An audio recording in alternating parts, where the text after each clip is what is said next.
તેણી કોથળી પીને રાવણ નો થવાય, આવું તપ કરે એને રાવણ થવાય. અને ઈ રાવણને જેથી ક્રોધ આવ્યો, ભલા માણા અભિમાન આવ્યું રાવણને, અવતાર આવ્યો પછી રાવણની વાત કરે ને બાપા. હા, કારણ કે રામ કરતા રાવણ બહુ ઉંમરમાં મોટા છે. અને કહેવાય ગયો રાવણની ભક્તિ, એવો શિવ ઉપાસક અને મહાદેવની સ્તુતિ કરે, અને એમાં મહાદેવ એમ કહેવાય પ્રસન્ન થાય, આંખ ન ખોલે તો પોતાના એમ કહેવાય આંતરડા કાઢી અને એનું વાદ્ય બનાવી અને શિવ સ્તોત્રના ગાન કરતો હોય, અને સતા શિવ આંખ ન ખોલે અને તેથી 20 ભુજાઓથી કૈલાસ ઊંચો કરતો હોય, અને એની 20 ભુજાઓ, એની 100 આંગળીઓ, અને આકાશરૂપી સરોવરમાં એની આંગળીઓ રૂપી કમળ ખીલ્યું હોય, અને એની અંદર નાનો એવો ભમરો બેઠો હોય, એવો કૈલાસ દેખાતો હતો. આવો રાવણ. બ્રહ્માજી પૂછી પૂછીને લેખ લખે. કોઈનો જન્મ થાય એટલે બ્રહ્મા રાવણને કહે કે એકચ્યુઅલી આનો શું લખો, એટલે રાવણ રિપોર્ટ કરે પછી લખાય. આવો દાદાગીરી, જેવો તેવો નહીં. તેણી કોથળી પીને રાવણ ન થવાય, આવું તપ કરે એને રાવણ થવાય. ઘણા નથી આજ મેં આ વંડી કોણે કરી નાખી હતી તારી માં, તું કોથળી નાખી ગયો છો. એવો રાવણ. એટલે રાવણને એટલું બધું ભાઈ અભિમાન આવ્યું કે શિવ આજે કૈલાસ ઊંચો કર્યો ને પછી રાવણ કૈલા પાછો લંકા વયો ગયો, એટલે ભોળાનાથને પાર્વતીએ કીધું કે એ માથાળો અહીંયા નહીં હો કોઈ દી, ભલે તમારો ભક્ત રહ્યો ને તમારો શેલો હોય, તમે આખું બંધ કરીને ઈ ડોહે ઊંચું કર્યું ને બધું હલબલી ગયું. છોકરા બરફમાં એવા હરતા હતા, કાર્તિકીને પકડો તો ગણે લહરીને જાય, આમાં બધું હલો ફોલો કર્યું. એ તો સારું છું, ગણેની હોય હાથમાં આવી જઈને 2 છોકરાને પકડીને બેઠ. પાર્વતીએ સોખી ના પાડી કે તમારો ભક્ત હોય તો ત્યાં લંકા જઈને એને કહો તમારી પૂજા કરી લે, અહીંયા નહીં. રાક્ષસ સ્થાન એના માટે અલગ, કૈલાસમાં નહીં. પછી ભોળાનાથની પૂજા કરવી હોય એટલે ત્યાં બેઠા બેઠા રાવણ એમ કે મહાદેવ હાજર હો સાહેબ, હર હર મહાદેવ કરતો એમ કહેવાય ભોળિયો નાથ સીધો કૈલાસથી લંકા. કલ્લે રાવણ પૂજા હબ. આવી દાદાગીરી. બ્રહ્મા લેખ પૂછી પૂછીને લખે. એ 9 ગ્રહને ઢોલીએ બાંધીને બેઠો હોય, 12 મેઘ જેના પાણી ભરતા હોય. તમે કલ્પના તો કરો, વીજળી તો કહેવાય ગયો સાહેબ રાવણની પત્નીના કાનમાં એરિંગથી ઝૂલતી હોય. હા, શું એની તાકાત. પછી એને વિચાર આવ્યો કે શિવ હું કહું એમ કરે છે.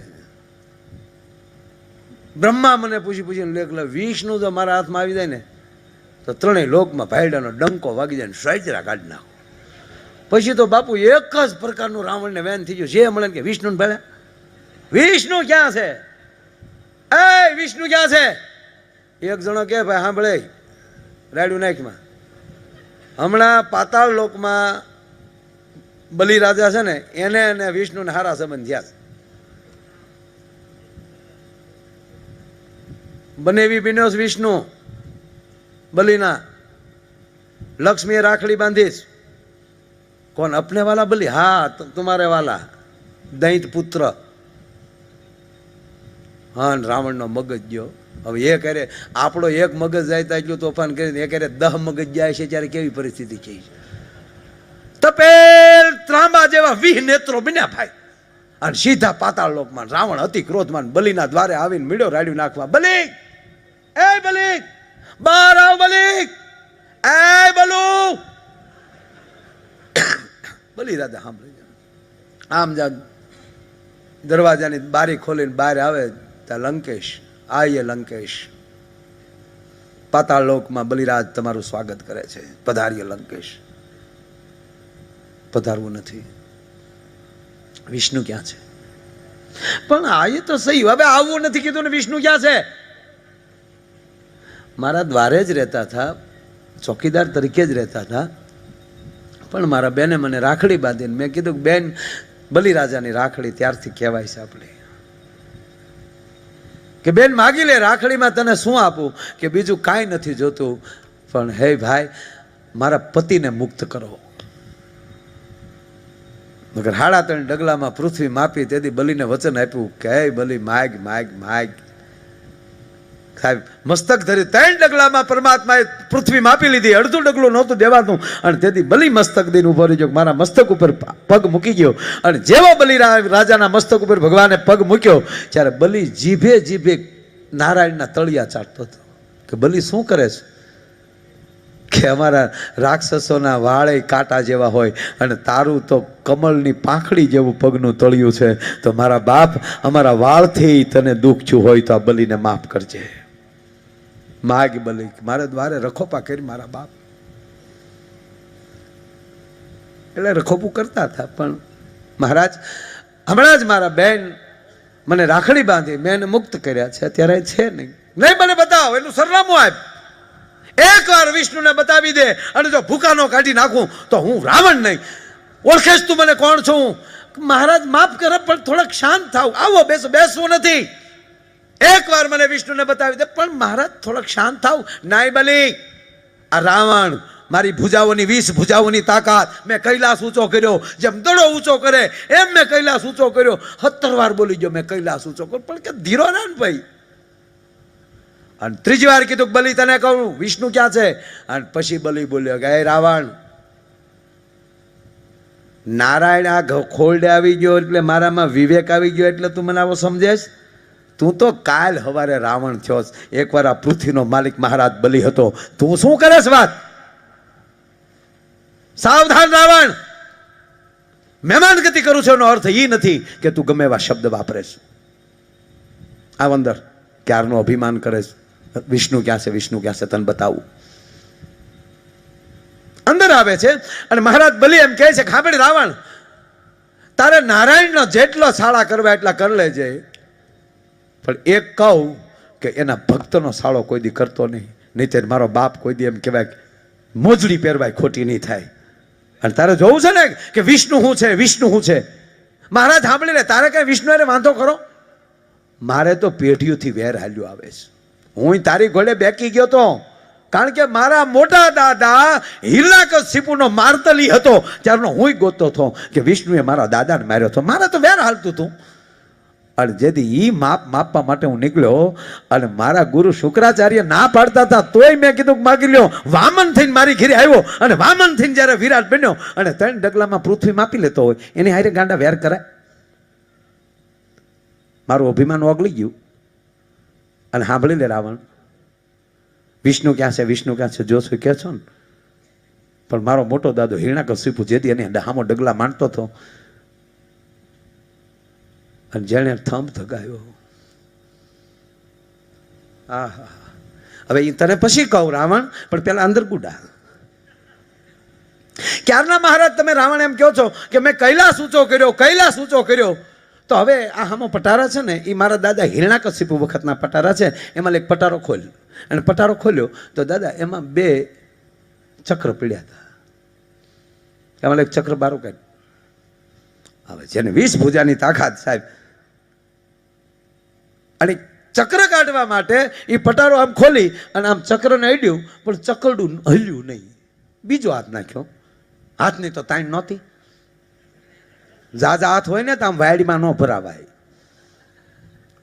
પટારાના દરવાજાને સાહેબ પછી તો રાવણે ઘા કર્યો, સ્વયં પટારામાં ઉતર્યો અને વિષય ભુજાઓની તાકાત કરી હલબીલ્યો પણ ચકરડું હલ્યું નહીં. ભોંઠો બહુ પીડ્યો. બલી હામું જોયો, સગડા હામું જોયો. બલી કે બહાર વી હામું જોમાં બહાર આવ. હલ્યું કે ના? હા ભલે રાવણ, કૈલાસ ઊંચો છો હશે ને તો તારી ભક્તિથી છો હશે, તારી શક્તિથી નહીં થયો હોય. કારણ કે ભક્તિથી ભગવાન હળવો થઈ જાય. તુલસીને પાંદડે તોળાઈ જાય ગાંડા. અને ક્યારનો છોટો મેં કૈલાસ ઊંચો કર્યો. આ કાઢને ચકડું. રાવણ કઈ બીજું ઘરે ગયું છે હું મૂળ મુદ્દો કાને રાવણ એ બીજું કાંઈ નથી. મારો દાદો હિરણ્યકશિપુ છે ને એના કાનના એરિંગ છે. તો રાવણ કલ્પના કરી લે કે એના કાનના એરિંગ જો તારથી ઊંચા ન થતા હોય તો એરિંગ આવા હોય તો એના માથાનો મુગટ કેવો હશે? ખોલ બીજા પટાર ઓલી બાજુ પડ્યું. હે રાવણ, માથાનો મુગટ એવો હોય તો એના બાજુબંધ કેવા હશે? એની પગની મોજડીઓ કેવી હશે? હે રાવણ, એનો બખ્તર કેવું છે? અરે છોડ, એના હાથની ગદા કેવી હશે?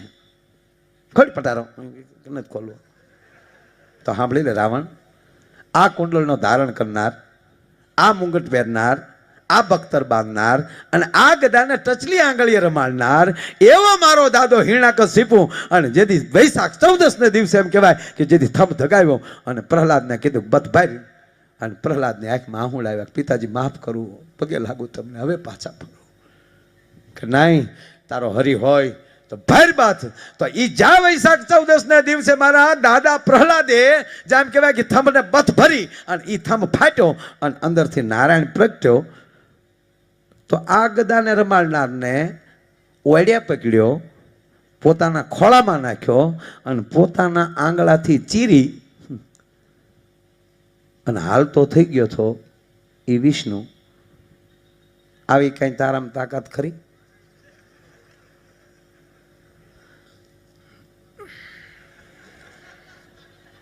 હે રાવણ, માનવ બનીને આવે ને તેથી સાળો કરવો હોય તો કરજે, પણ એના ભક્તોનો સાળો કરીને પછી ક્રોધિત કરજે, પછી તને બહુ મજા આવશે. બાકી અત્યારે એનો સાળો કરવા જેવો નથી. લંકા ભેગો થા અને એનું ભજન કર.